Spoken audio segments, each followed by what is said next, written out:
So typical 1915 person might have assessments by as many as 7 different professionals every year. And those assessments wouldn't look a lot different than the one that came the year before. And not only that, but then they built the plan for the person based on the deficits that they found.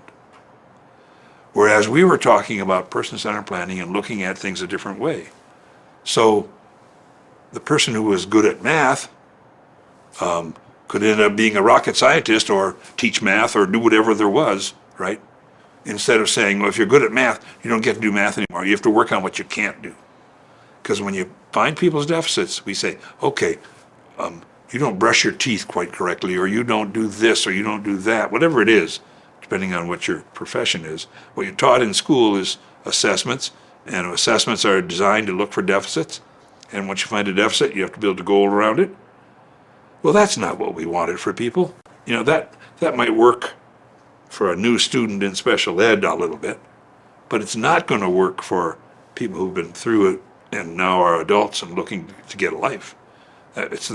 So person-centered planning in many ways was trying to get around the tyranny of the professional tyranny of assessments and deficits.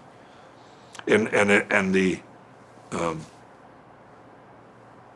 the change was enough that our department had naysayers for all kinds of reasons, but it was enough for them to say, I mean, we won't need to have everybody see all these professionals every year, and they won't have to be sitting, and we have to pay them to sit in plans. And we said, well, you know what? If they're good and the person likes them, the person wants them there, okay, they can be part of the plans. But people also have to have the opportunity to say, no, I don't want the dietitian in my plan. I don't want the psychologist in my plan. You know, the idea that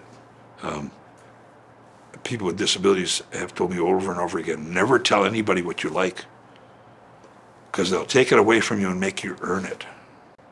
You know, to people with disabilities, learn some things much quicker than the rest of us learn.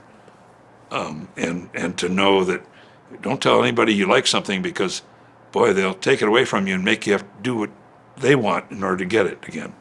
And then they'll dose it out to you in minor ways. The upshot of all that was that we ended up with a 1915 B waiver, which is it's called a managed care waiver. But it dictated that people had to have a person-centered plan.